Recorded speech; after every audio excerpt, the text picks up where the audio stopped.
Hello. So, I don't know why, but I'm somewhat of a rebel against like routines and doing things consistently because it doesn't feel organic to me. But I did realize that as I'm doing these videos and recordings, I probably should have at least somewhat of an intro that I say because I know that that's beneficial for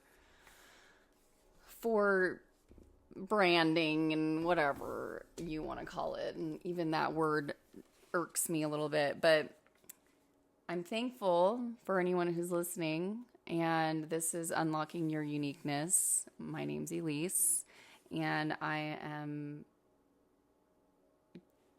wanting to speak out more about what it means, what the path looks like, the messy aspects of it, the exciting aspects of it, all aspects of getting back to your unique self.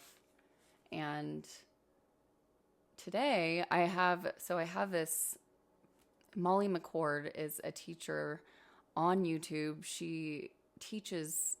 She's such a good teacher when it comes to astrology, and she offers all of her services for free for people to just, watch her videos. She explains aspects, and I've been listening to her since like 2015 maybe.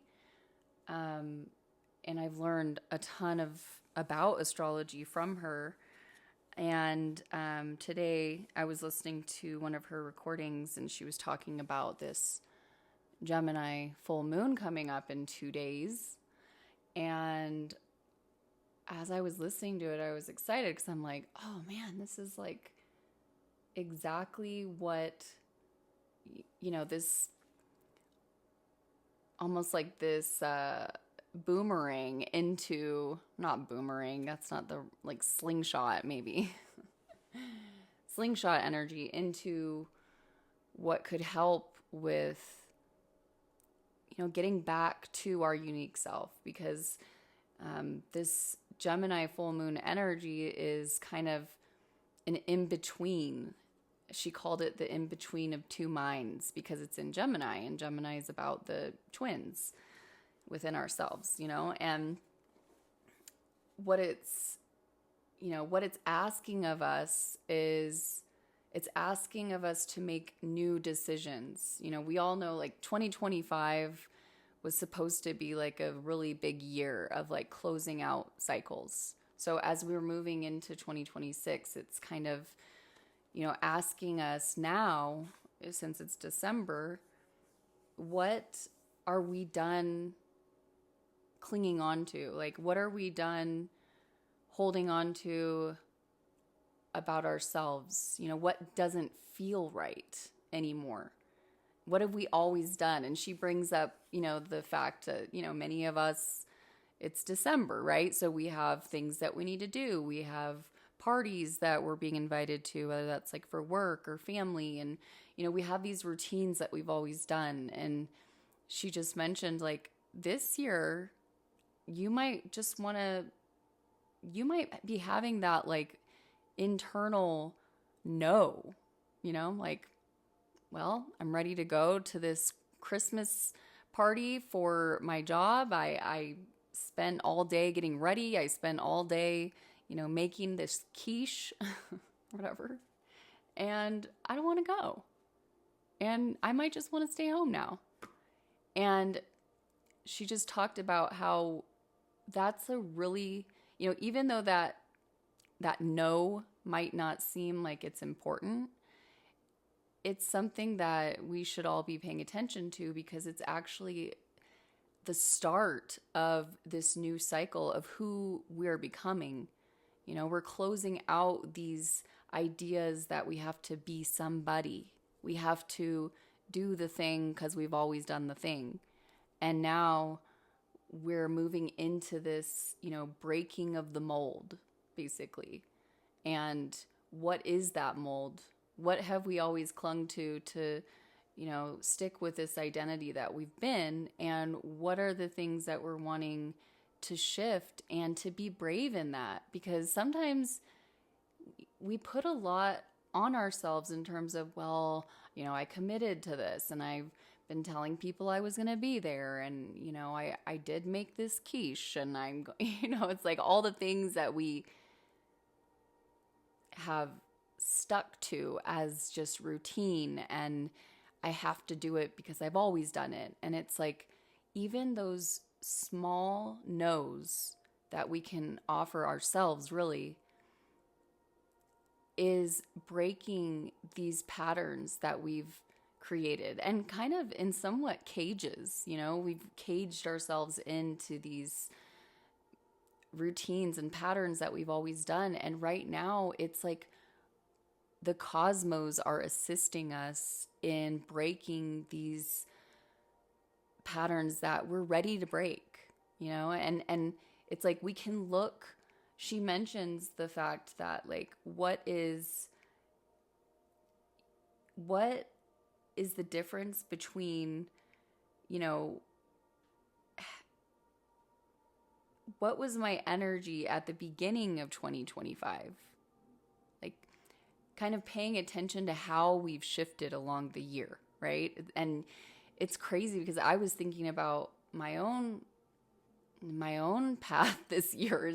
I've shifted so much personally, and it's like this has been a gift for us to kind of ride this wave, and now we're being asked to be more intentional, right? Because it's like we can look at who we were last December of 2024, and then looking at who we are now in 2025 and moving into 2026, and really seeing maybe some of the no's that we didn't say, maybe some of the patterns that we kept doing and how that made us feel, the obligations that we have been attached to, and how that mindset has shifted from the beginning of the year to the end of the year, and where we are more brave, and where we are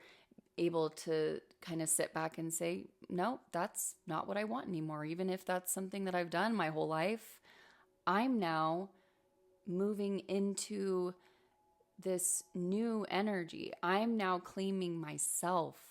I'm now claiming my unique way of doing things because it's mine, and I have a right to do that. And I don't need to be somebody for everyone else. I need to get to know myself. And so she also mentioned how Mercury is going direct in Scorpio, and Mercury is all about, communication, and Scorpio is like, it's the water, it's the depths, it's the dark water, it's where much of those emotions that we don't really look at all the time are stored, and it's the depths of the feelings. And so what is happening with Mercury direct in Scorpio in this full moon, it's like where you're feeling and sensing what you want and don't want. So that communication is like, that's coming in, and actually that is an example of the no, the literal no, I'm not going to do this because this is not aligned with who I am now or who I am wanting to become. And so that's really where your truth lies, because sometimes we've been so disconnected from our truth that we don't even really know what it is anymore. And so what's happening right now is it is this in between of the two minds. It's like the mind of the old and the mind of the new. Like, we're detaching from false identities and these roles that we've been playing, and we're bridging to who we're becoming. We're becoming aligned. But in order to do that, it may be deep within us, right? It's like that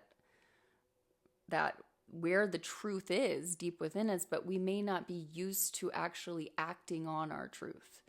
And so what this is assisting us with, this Gemini full moon, it's like showing us the duality, and then giving us almost like that oomph of like energy of like bringing up our truth, right? It's like that, like my gut feeling, I don't want to go to the Christmas party, but I've always gone, and maybe last year we would have gone. This is just an example. And then this year, it's like we can't hold back anymore. And we're just like, no, I don't want to go. I want to stay home in front of my fireplace, and I want to have a cozy night, you know? And so, and instead of looking at that like it's not really a big deal, this is kind of a time to be like, I just said no after feeling obligated to go to this freaking party for the past 5 years, you know? And so it's being able to like see how we've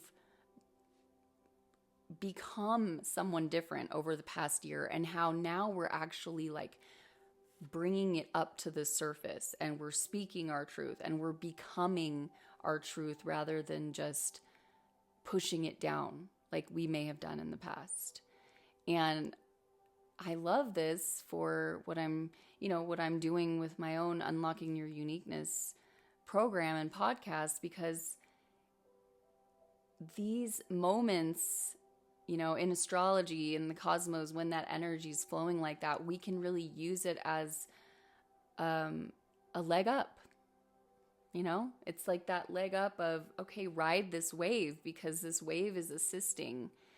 And this is kind of the beginning, when we have detached from who we are within our unique self, or who we are as our unique self. And we're going, we're digging deep into like figuring out what's ours and what's our programming and what's been conditioned and what we need to get rid of and what we need to, cultivate more. It starts with this idea of being able to say no. It starts with this idea of the, in between two minds, like who have we been, and who are we becoming while also remembering. Like, so she talks about also how there's like this trine between Mercury and Scorpio, which is, this all about your truth, how energy naturally opens up and moves towards something. So is this my truth? And do I feel it moving naturally towards what I'm going to be acting on and doing? Or am I feeling this pull kind of backwards towards who I was and who I've always felt obligated to be? And then with that trine, it's like that has the Saturn direct in Pisces. And Pisces is also another water sign, and it's like the 12th house. It's like the psychic, like it's the depths as well. But it's also it's almost like the higher depths, like the realms of the unseen, the psychic aspects of ourselves, the parts where we connect with other energies. And then Jupiter is going retrograde in Cancer. So it's like this crazy trine of like water, this water trine of, and water is about the emotions. It's about, and we're 70% or something water, our bodies are. And so it's like, where is my body naturally wanting to go or not go? And we're wanting to be aware of how our body is feeling in these moments too. It's like, if we're really not wanting to do something, how are we feeling it in our body? Like, are we feeling like it's a flow, or are we getting dammed up? Like, damn it, I don't want to go. Because That's really what it is right now with these energies. It's like, is it in the flow of who you are and who you're becoming? Or is it damming up the water? And is it creating this tension? Is it creating this dis-ease in the body? And so, yeah, the Gemini full moon, she mentions it's just about greater intentionality. And with the sun and moon both squaring the nodes of fate, it's like, oh, thumbs up. The full moon of destinies is shifting, and contracts are ending. So it's like she mentions you can't take it all with you, right? And it's like with the nodes of fate, it's like, where do I need to cut these cords that have kept me in my old self, these cords that have made me feel like I don't have power over who I am, these cords that have made me feel like I'm not a unique individual, I'm just a part of the collective energies, and I'm not my own self because I just continue to say yes when I don't really want to. And so we're really looking at these energetic cords. We're ending soul contracts. We're dissolving these karmic loops that we've just been continually repeating and shifting into these new timelines that are happening on the earth. And so, you know, the way that this kind of coincides with what I'm trying to do with unlocking your uniqueness when it comes to energies and, you know, working through that, it's looking at, like, we can look at it from like ancestral burdens or, you know, things that have been passed down through the family that don't really resonate with us individually anymore, you know? And so those are the types of things that we can consciously also be releasing at this time of, I don't need to carry this. This isn't mine. You know, even though I've thought it was mine for so long, is it? And is this just a part of this old self that I'm ready to release because I'm walking into my new self, you know, making new patterns?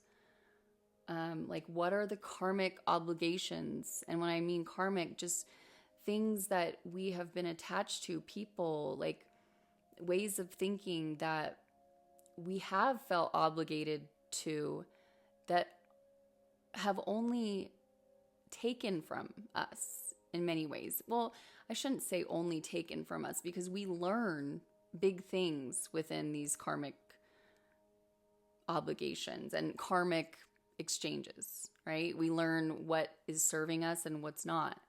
And so what have we learned in these karmic contracts, these things that have not assisted us in the alignment or the direction that we're wanting to go, and where do we need to release it? And old identities that need to be dissolved in order for us to find who we are. You know, we don't need to necessarily have a replacement at this point, but we can have an intention, right? Like Molly said, like greater intentionality. So what we're doing is almost like releasing the murkiness within that water, the things that we haven't known are, whether they're ours or not. Maybe at the beginning of 2025, maybe now we're actually seeing what has been ours, what hasn't been ours. It's more clear.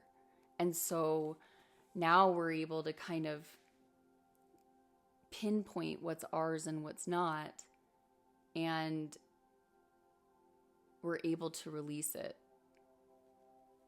And by saying no. And also patterns of self-sacrifice, right? Because many times, I know for myself as a mom, it's easy to self-sacrifice. I did it for many, many years up until just a few years ago. And a lot of times, if people are used to you being in this self-sacrificing energy, when you say no, when you decide I'm not going to do that anymore, it can trigger people because they're used to you being a certain way. They're used to you. And so it's like one person, standing next to you could be completely in their, self-serving mentality, and it doesn't bother anyone because it's just like, oh, well, they're always like that. But then if somebody that's always been self-sacrificing, and then you decide that you want to make different choices and you are now going to be serving your unique self more and you're going to be putting up boundaries, it can trigger people. And it's like, why can this person do way more, be way more about themselves? But then when I actually start to take that path, it's like, how dare you, But it's just that transition. And that's another thing, in these shifts, it does, one thing that I think we need to talk about more is the fact that it doesn't just flow sometimes. Even though we are flowing within ourselves into alignment, our alignment can create tension for others, right? Just because it's our alignment with our highest potential and our highest timeline, our highest self, it's not always going to flow with what other people want of us or expect of us. And so it's great to talk about these things and to know kind of what waves we can ride, but it's also good to talk about the reality of when we are riding our wave of alignment, when we're getting on that path, it's not always going to be smooth externally. And so that is another reason why I am building this program, is because, I've been through that process and I've found what's worked and what hasn't worked. I've made mistakes along the way and I've learned from them. And so it's and I know the reality of that. And I know it can be really tough. And it can be so tough to where we want to sometimes turn back around and just realize that, I'll just blend back in because it's causing too much tension within others, which then causes tension within myself. And, maybe I am being too selfish but it's no, we all have a path here on this earth.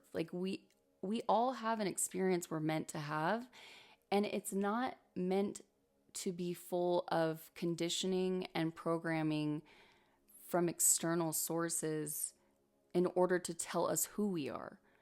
We are meant to experience this life as ourselves. We're meant to know ourselves so that we can experience it to our fullest. And within reason, right? Because we do need to live in the world, and we do have, if we are mothers and fathers or whatever, we need to be able to find that balance. But sometimes when you're just beginning it, it's not going to feel balanced because you are putting on the brakes of something that has been expected of you. And that alone can create tension around you. And so it's that learning how to bridge those energies is the hardest part. Just gonna get some water.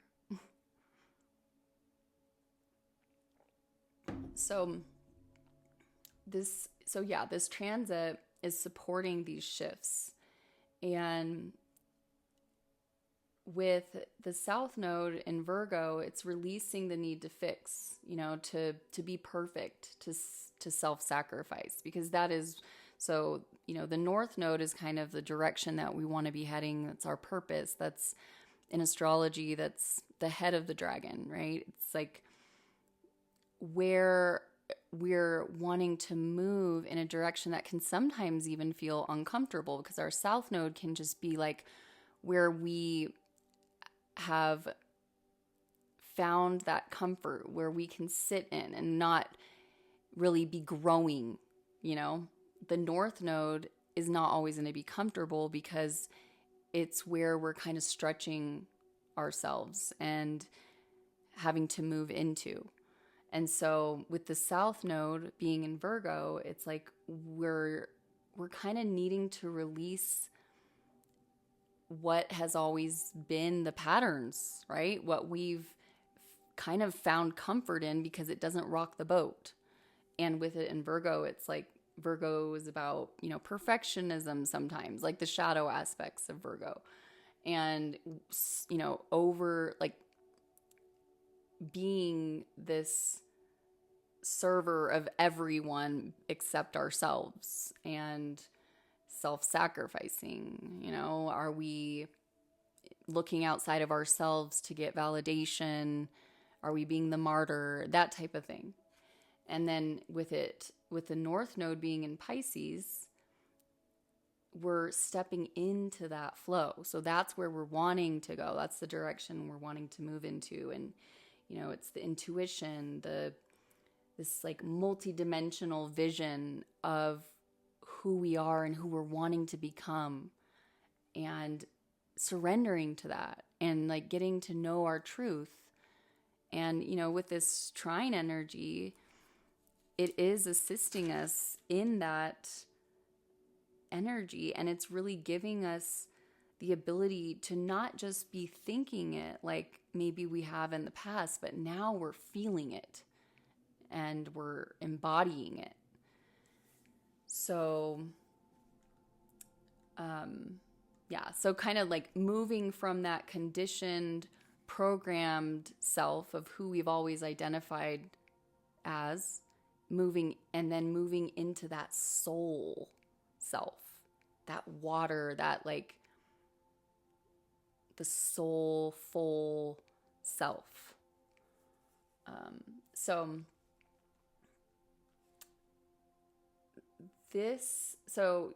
she had mentioned in the video, like, make sure you're not stuck in the head, drop the energy into the body.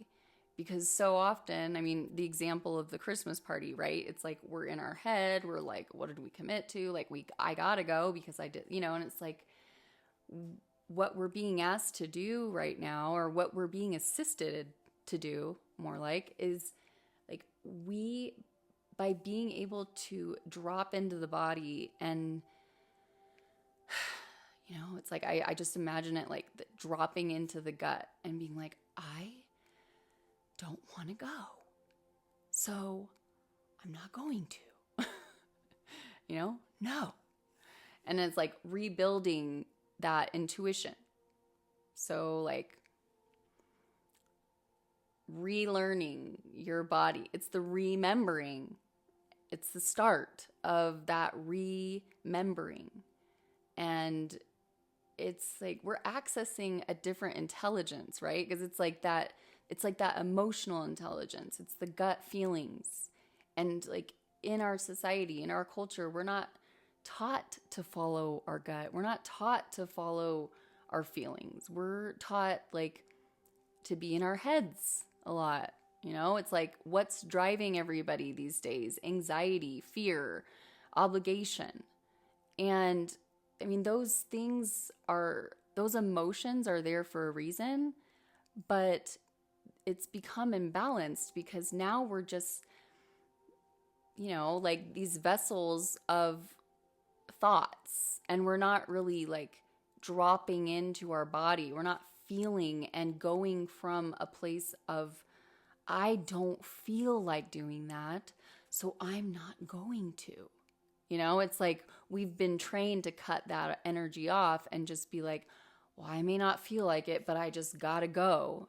And it's understandable why we do that, because our systems are built for us to do that. Like, we're not built to follow our gut. We're not built to, we don't have this luxury, right, of just being like, well, I don't feel like going to work, so I'm not going to go to work. Like, we're like, I gotta pay the bills, so I just gotta cut that off. But like, the interesting part and the thing I love about this energy is it's in line too with how things are moving, the direction that the world is moving into, the realization that people are having that these systems that we've depended on are not reliable. And we have relied on them so much to where we've felt like it's okay to cut that aspect of ourselves off, because we've been like, well, we need to, because like, this is how it just has to be. And we make those commitments because we believe that they're going to have an outcome that's reliable. But now we're seeing the outcomes aren't actually reliable, and we've been cutting ourselves off from an aspect of ourselves being committed to a system and believing that that system is going to, offer that stability back. And now we're like, wow, that's not actually the case, right? And so, we're redeveloping that internal guidance within us, which is completely in line with what's happening on the earth, of us needing to be able to build new systems, build reliable systems, build systems that we can find fulfillment in. We learn about all these things that are happening in the world with, AI taking over jobs, and, and how in like 20, 25 years, like AI is probably going to take over many of the jobs. And so now, and it can be scary to think that, because basically we've been trained and taught to be the robots, if you want to think about it. Like, if you want to think about it in a positive aspect, what this shift is doing is actually providing us the opportunity to understand what it means to be a human. Like, we've been so disconnected from actually what it means to have hands and feet and legs, and a brain and emotional intelligence. We can connect with animals. We can connect with nature. We can, put our hands in the dirt and plant and grow. And yeah, it's true. AI, robots and stuff may eventually be able to do that. But even then, it's like, what makes us human? Like, the fact that we can feel the dirt. What does the dirt do for our bodies? How does it interact with us? And it's like, that is what I'm seeing the future, like where we're moving into, is we're actually coming back to our like organic humanity. The things before systems and structures and all this stuff was built, individuals, I'm just imagining it as like individuals being born into a tribe and having certain gifts, right?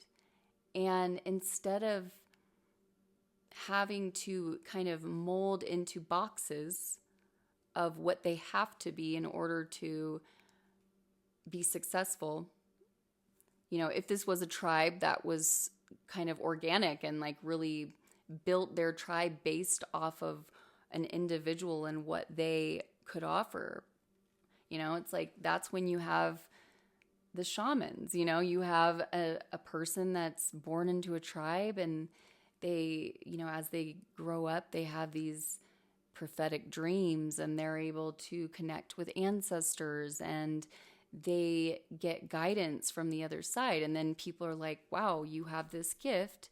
And so you need to work with, you know, the elder, the shaman, and the shaman would train the child, or, you know, and they would pass down, and almost like they would cultivate the gift that the individual came with.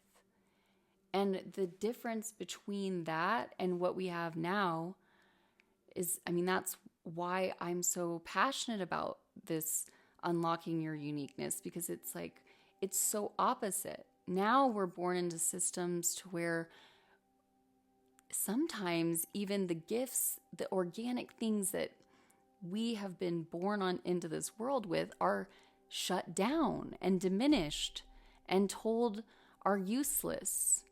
And, well, you know, what is that going to do for the family? Like, you know what, you have prophetic dreams, like you need to shut those off, because you got to focus on your medical, you know, like your degree, right?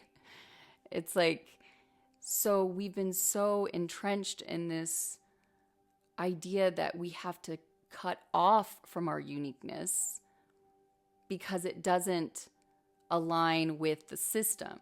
When in reality, we're disaligning, we're detaching from our unique selves in order to fit into a system that now we're seeing isn't even for our benefit, and it's not reliable.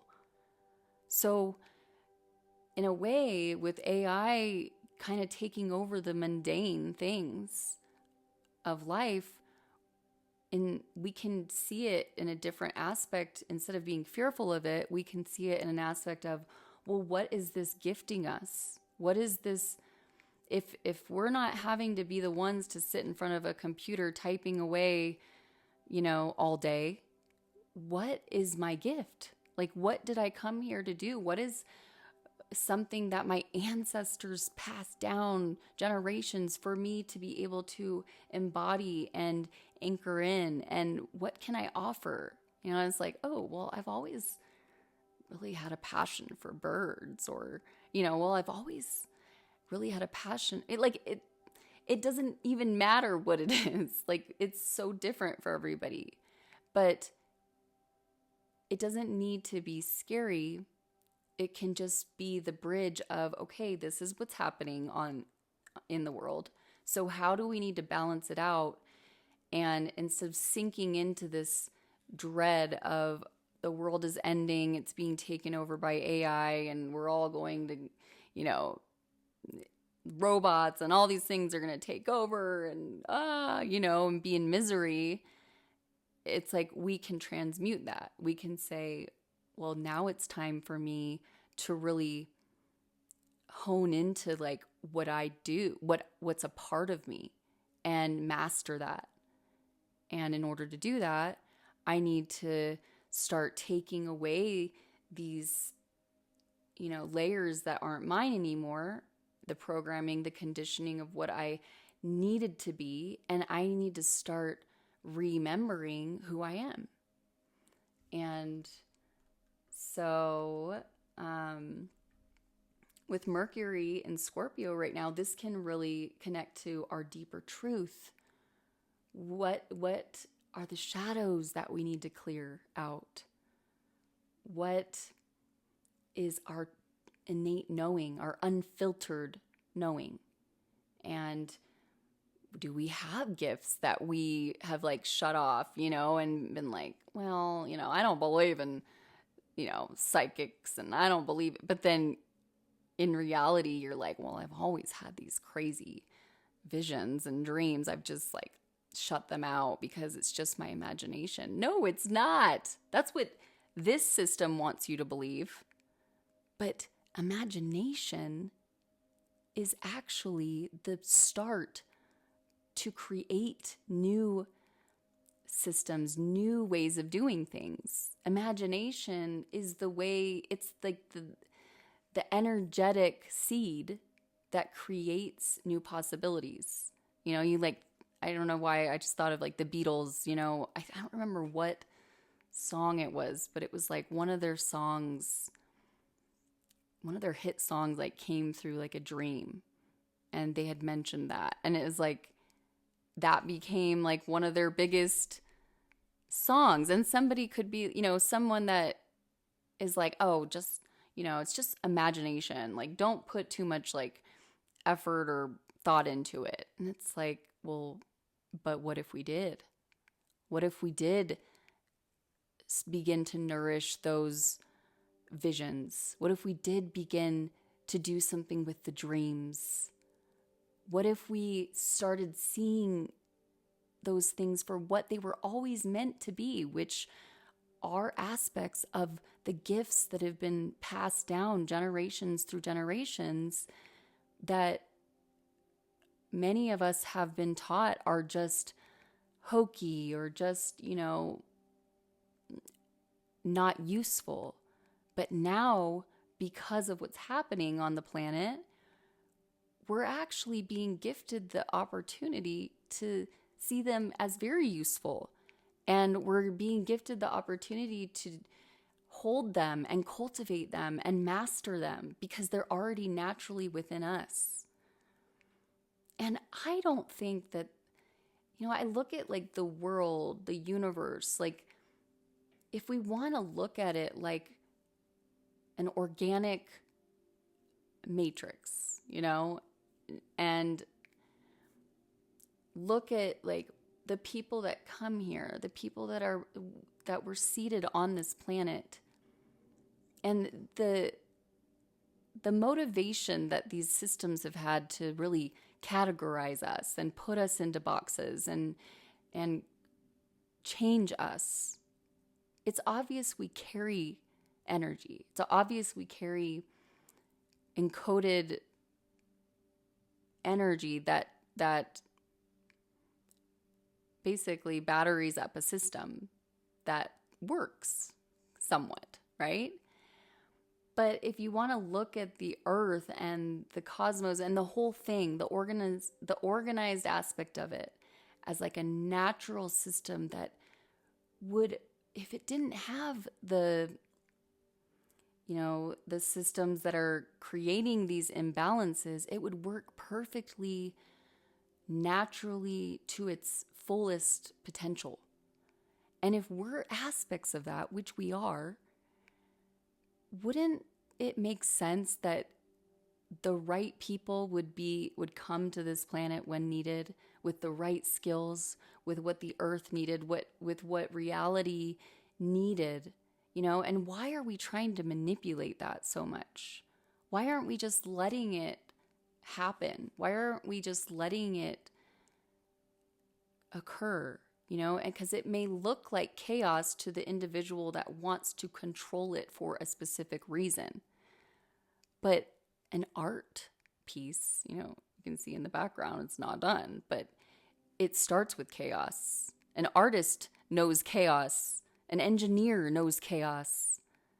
You know, the same difference. Artists and engineers are very similar in the sense of like, they've learned to almost work backwards, right? It's like that. I have this blank canvas. I have layers of mistakes, and you know, what am I doing with those mistakes? And then I have all these different colors, and what colors are going to work and what colors aren't going to work. And wow, I might just need to paint over this entire canvas and start over again. And someone that's like a control freak is going to be like, no, this is too chaotic. Like, what's happening here? And then like an engineer, when they're building a new system, they're going to have to like build it, take it apart. Like, you're going to have pieces spread around everywhere. You know, it's like, it's the chaos. It's taking the chaos and realizing that it's actually not. It's really what we make it to be. It's the puzzle pieces that look like a complete mess, but then when you put them all together, they make a beautiful, you know, art piece. And we just have to trust that is what's happening, rather than coming at it from a place of fear and this is too chaotic. This it doesn't feel right. It's, it's not what I'm used to. That's okay. That's just the process. It's the journey, because we're meant to go through those processes, because that's what helps us to grow. That's what helps us to figure out that, okay, this piece doesn't fit here. And instead of like freaking out and be like, no, it doesn't go together. It's like, well, that's okay. Maybe that's, that piece isn't supposed to fit with that one. Maybe you need another piece. And then you're like, oh, yeah, okay, let me find the right piece. And then you find the right piece and you're like, oh, that wasn't so bad. I didn't need to freak out about that. And obviously that's very minor compared to like the reality of life, because life can be scary. If you lose a job, if you like, I went through that this past year. I'm still not able to find a job. And what that's done for me, and what I'm trusting, is the reason for that is because now I'm here talking about this. Now I'm in a situation to where I've been forced to go back to the drawing board, go back to the basics, right? It's like, well, what can I do? What are my hobbies? What are the things that I'm passionate about? Maybe I need to build something. If I can't find a position where, where I can have stability, and maybe I need to make that. And maybe that needs to look different than what it has been. And it's been really scary. So I'm coming at this. I'm not just saying this, just like talking out of my ass. Like, I'm saying this because I'm going through it. I'm saying this because I've been going through this. And I've gone through the dark nights of the soul. I've, had to do this, like this Scorpio, going into like, oh my God, my life is falling apart and I don't know what to do. And then it's like, well, woman, you don't have much choice. So you got to figure it out. You got to it has to come to the surface to look at it. And then once you look at it and you see it, you got to do something about it. And then as you do something about it, it becomes a little less scary every time you do it, right? So I'm just going to get some more water here.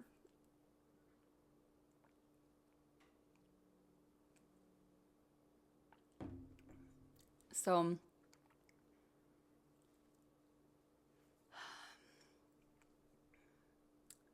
this full moon is activating that intuitive center.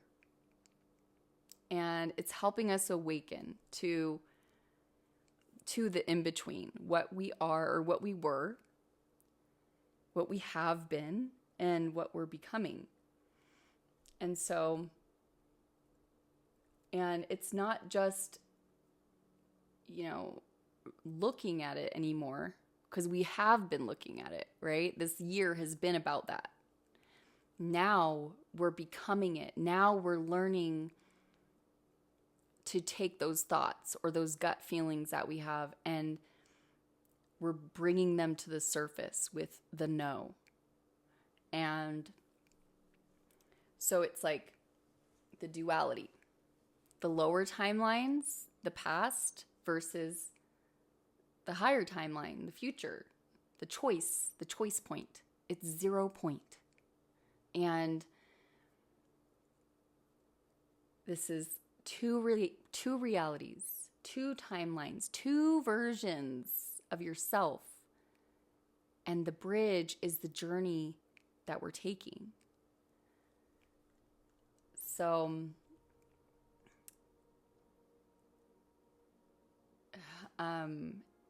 Molly mentioned, she said something about the second answer is the right one. So she was saying basically, like, as you're listening to yourself, as you're learning to trust yourself again, she just says it might be the second answer that's the better fit.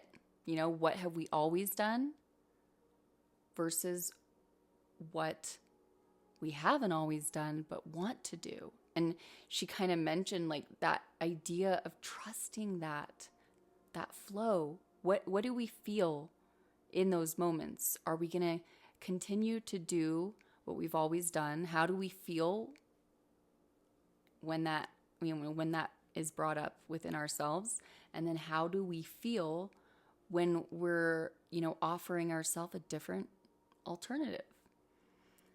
And so it's, what version of me is making this decision? And is this version of me the version that I want to move into? Or is it the old version of me that's comfortable, the South Node, the one that, if I make this decision, I'm not really in this growth trajectory. I'm more in this, well, this is what's comfortable, and I don't want to move in that other direction. And we're all, I'm not trying to say one or the other is like good or bad, because sometimes we're not ready to make that choice. And that's okay, because we shouldn't be forcing anything. But if we are ready to move into a new aspect of ourselves and we're ready to embrace that, then this energy that we're in right now with the astrology is assisting us in that, and we can ride that wave. So, where is the energy rising and where is it sinking? And that's kind of confusing, because I think earlier I said, let it drop into the body.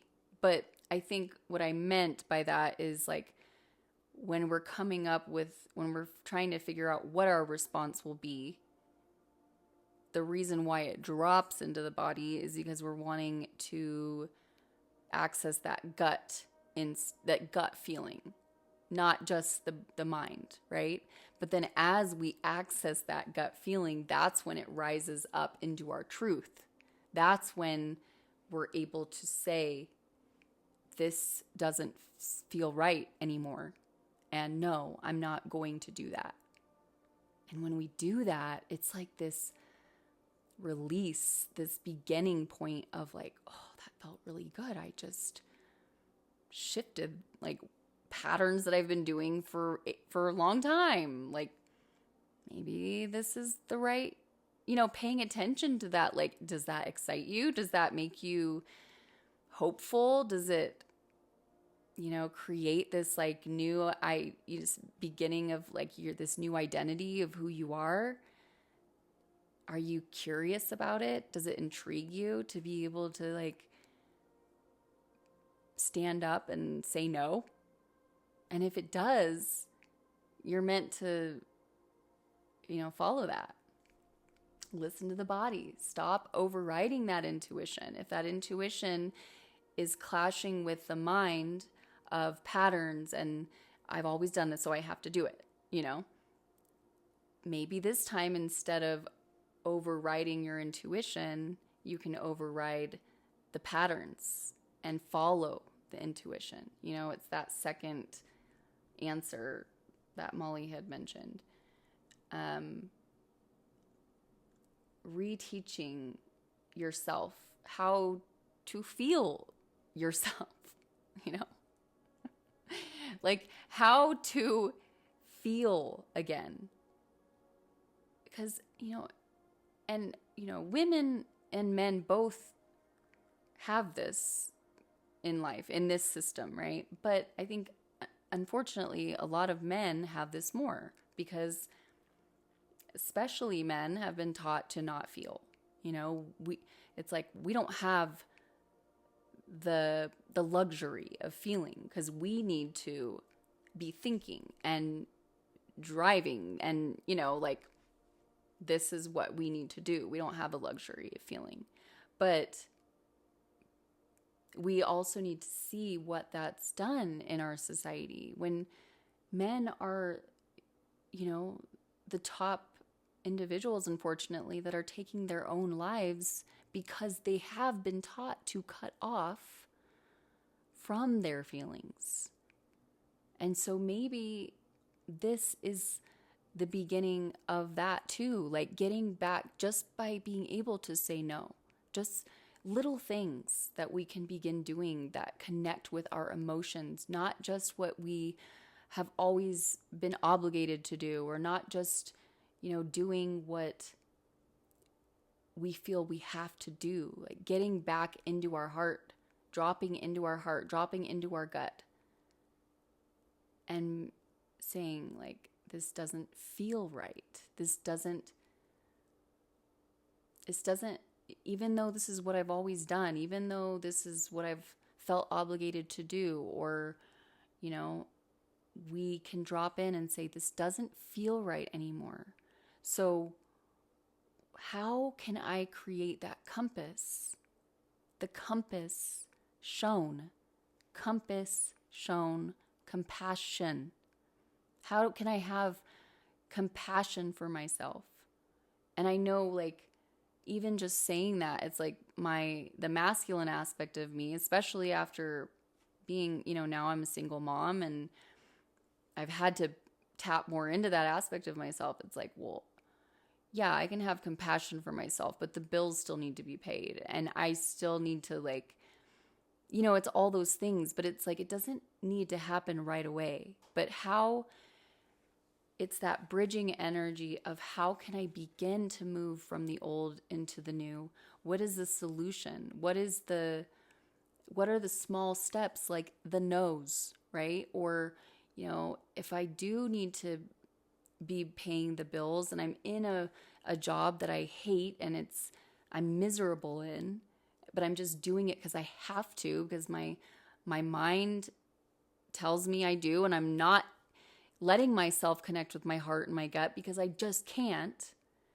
How can we get past that can't? Like, how can we begin to make certain decisions in our daily lives, or, maybe it's an investment on the side, or, begin to build a hobby and make it into a mastery where you can replace that income, or at least assist in making that bridge. It's the start. It's not all or nothing. It doesn't have to be, well, no, I just can't even think about that. I can't have compassion for myself, but the reality is that is the compass. Having compassion is where the compass is shown, not just with people outside of ourselves, but with ourselves too. Where are we not giving ourselves that compassion? Where are we not allowing ourselves to feel? Because in reality, that's where we're meant to go. There's a reason why. That's like the north node. Like, it's not always easy to go in the north node direction because it's not comfortable. It doesn't fit into our box of, our conditioning or whatever we've found comfort in. It's a lot of the times it's stretching outside of ourselves, breaking down the walls. And so if that's the compass and we're not wanting to go there, if that's like the north node, right? North, south, east, and west. If we're supposed to be going north, the compass is showing us north. So compassion for ourselves is showing us where we need to go. So where are we cutting that off within ourselves? Because that's exactly where we're meant to be heading, So where are we when we're honest with ourselves, when we're capable of being in that moment, when we're able to just say, okay, I'm going to let myself have the emotions. Even though I was told by my dad and my grandfather, and I don't want to just make this about men, because women too, right? As moms too. It's like, well, I'm just meant to serve. I just need to focus on my kids. I need to focus on my spouse or myself or, but then it's like, where can we begin to just be honest with ourselves and say, I don't want to do this anymore. This is not making me happy. And instead of like just cutting it out altogether because we feel that we don't have the solution right away, where can we just be real with ourselves and kind of not sink into that necessarily, because I guess when you sink into it, that can feel scary, but just maybe dip our toes in it a little bit at the beginning. That's the no, right? That's how we can do it in a way that's not making us feel like we're drowning, I guess. So where can we dip our toes into saying, I really don't enjoy this, and this actually doesn't bring me complete happiness. And so what can I shift, or what can I bring in, or what can I let go of gradually to assist me in, putting my toe in the water, then maybe putting my foot in the water, then both feet in the water, And that's, saying no, leaving specific roles that you don't enjoy anymore, or shifting the roles, right? Exiting certain systems or beliefs, refusing to be obligated. I talked, I think it was last night, about my, which I might post that video sometime within the next week or two. I don't know yet, but I talked a little bit about my experience leaving the Mormon religion and how many times it's like you start to say no and you start to realize that you don't really believe in certain things, but then you feel obligated. You're like, well, many of my friends are in this religion, so like, what's going to happen then? Or you feel obligated because your parents will be disappointed if you leave. And then what that does is it slowly gets us used to giving our power away, which is just the opposite of unlocking our unique self, right? Because that's the layering of conditioning, programming, obligations, all these things that like society tells us we're supposed to do. We're supposed to cut off our intuition. We're supposed to cut off our heart. We're supposed to be obligated to everybody and their mom besides us, right? When that's not actually true. And that is feeding an old system we can look outside, we can see the things happening in the world, and we can realize it's breaking people from the inside out. It's creating psychosis. It's creating, narcissism. It's detaching us from being whole.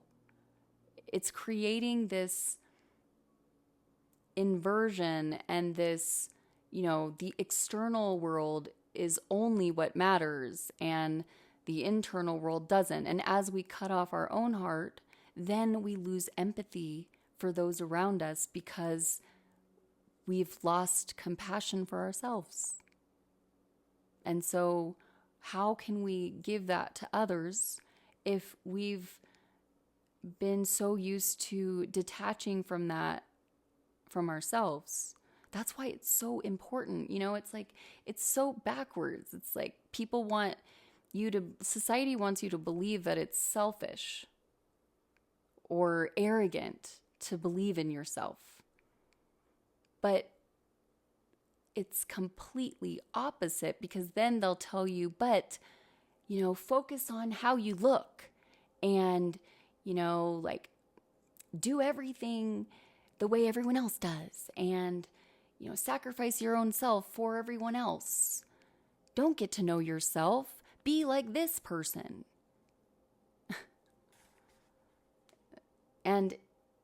But that's not selfish, but it's selfish to want to get to know myself again. And it's selfish to work on my confidence and not having to look external for, validation in order to feel good about myself. Confidence doesn't just happen overnight. That is a huge, when you've lived your life all about, worrying, especially, growing up in a religion or any system that says the external validation is what matters more than the internal validation. If you've grown up in a system like that, finding confidence within yourself is not an easy task, but it's a task that people don't see you building. And I think that's why people get so thrown off when people decide to leave that mentality and go within. They don't realize how many years it took you to get to the point of even being able to believe in yourself. And the sad thing is, once you get to that point, even if it took you 10 years of continual, I got this, I can do this, I don't need external validation, I'm worth it, I have value, they didn't see that process, those little steps, the no's, right? The continual, no, I am worthy. No, I don't need to listen to somebody to tell me who I am. I know who I am, even sometimes when you don't. People don't see that battle that you've taken on. People don't see the bridge that you've crossed. But then once you cross it and you're in your power, they want to tell you that you need to be humbled, or that you're being arrogant, or that you don't remember where you came from. And you're like, I remember exactly where I came from, which is why I'm not going there again. You don't know all the nights that I cried. You don't know the mornings that I woke up and had to just tell myself that it would be okay. You don't know all the times that I was broken down by external individuals and I had to find that energy and that power within myself to get me through. So don't tell me that I need to remember where I came from. I know where I came from more than you know where I came from. So get out of my way. Right? And of course, that's going to look arrogant to the people that just want to see how you were 20 years ago versus where you are now. But what they don't see is the journey that you took to get there.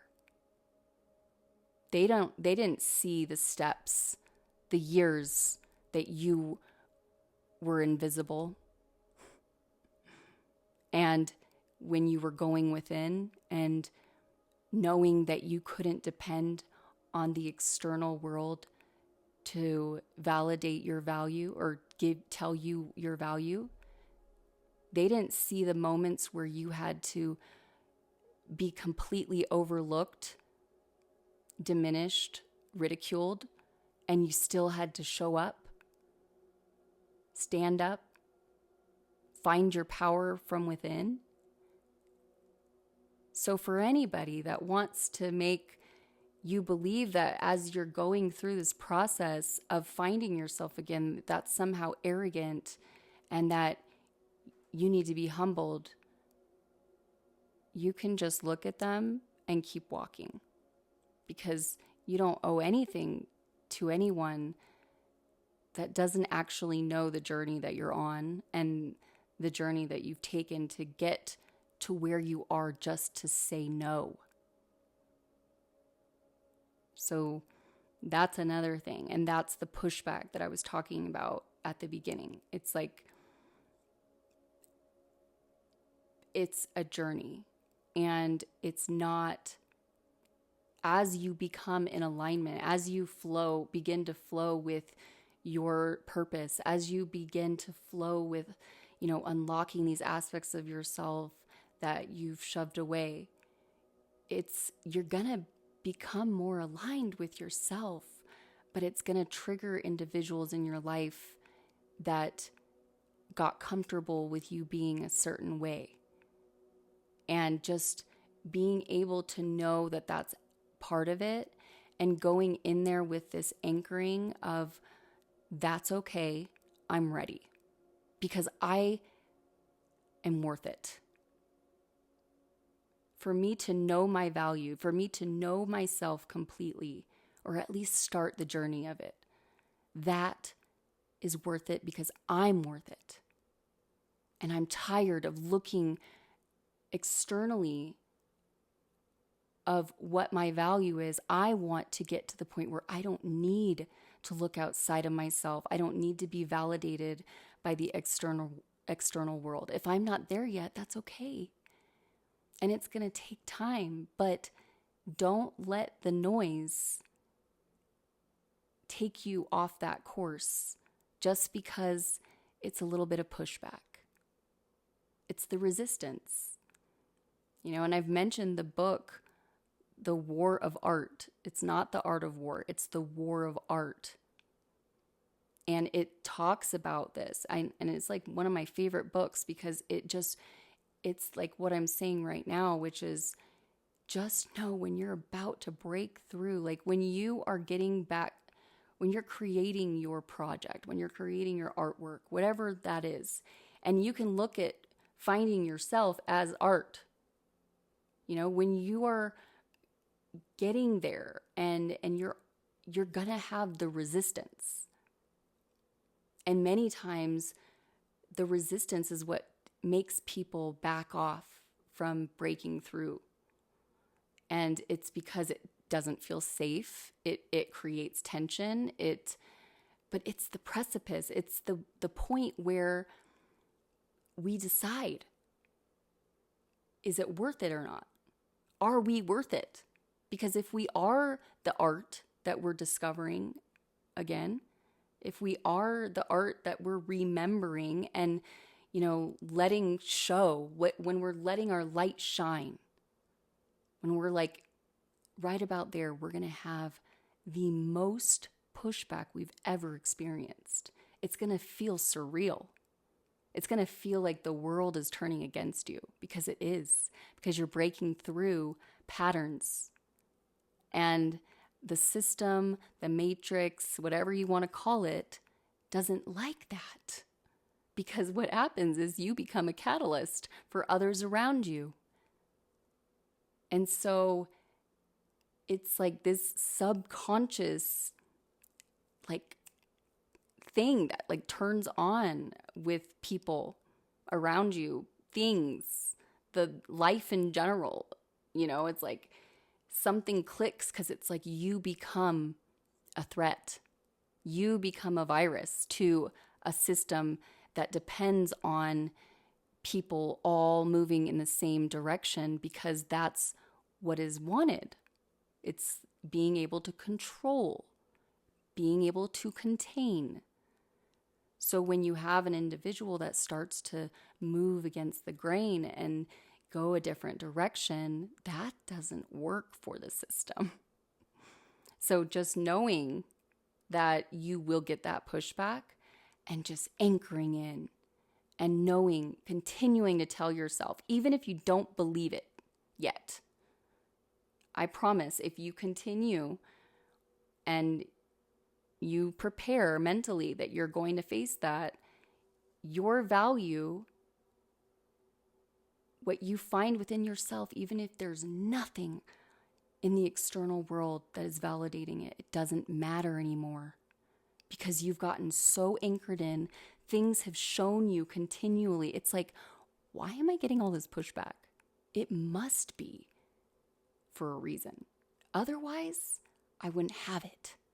Because resistance only comes when things are about to break through. So if anyone's going through that too, I would definitely recommend the book, the War of Art, not the Art of War, the War of Art. But anyways, so what I just wanted to cover, like how this aligns with what I'm trying to build right now, is breaking through that false self. So awakening to the soul self, right? Listening again to your nervous system, your body. Because as you're unlocking your own uniqueness, as you have the pushback, the resistance, you need to also be connecting wholly, right? With your whole self, your spiritual, your soul, your physical, everything. Because that is what we came here to be. We're not just one or the other. We have the right and the left hemisphere. We have the whole body, the energetic body, the physical body. And so beginning to listen to our bodies again and how they react to the environment and things that we're going through. We, old contracts, old obligations, where are we dissolving things? What roles are we shifting? And why are we doing that? What is our why? And reminding ourselves that we're not losing our mind. It may feel like that sometimes. And many times when we are going through this extreme pushback, we are forced into this isolation because we realize that many individuals and situations we've been in the past aren't safe anymore because we're cocooning. We're becoming the butterfly. And so what does the caterpillar have to do? It has to isolate. And within that isolation, within the cocoon, it dissolves. It it becomes like goo. And that's like the ego death. That's like when you're like, I don't know what's going on. I don't know who I am anymore. It's like it's very similar. And then what happens is the goo ends up becoming a butterfly with wings. But that butterfly with wings doesn't just come out of the cocoon easily. I had that experience with my kids when they were little. We had like a butterfly little net thing where you get the cocoon and the cocoon changes, the caterpillars change into the butterflies. But it was like so traumatizing for my kids because we started seeing blood just like dripping out of these cocoons. And they're like, what's wrong? I'm like, it's okay. That's part of the process. But that's really how it feels. You feel like you're losing your mind. You feel like you're losing everything. But if we were able to see it from a higher perspective, if we're able to keep that in mind, in heart, in the gut, the soul, then we can realize that's just part of the process. And if we can get through that, which we can, then we are able to become the butterfly. We get wings. And that's, if you just imagine a caterpillar that can only move like inch by inch by inch, that's like us going about our day 9 to 5, just doing the thing, typing up the emails, and then you decide, no, not doing this anymore. I'm miserable. I'm ready. And then you get the pushback, you get the resistance, you go within, you get the isolation, you have the ego death, the caterpillar turns into goo, and then in order to come out of that cocoon, you got to push out of it. That's another aspect of the resistance, right? Then you realize, well, dang, I had all these ideas that I could do this, and then I actually got to do it. And I got to face my fears. And I got to, use my voice or do whatever it is that you're afraid of.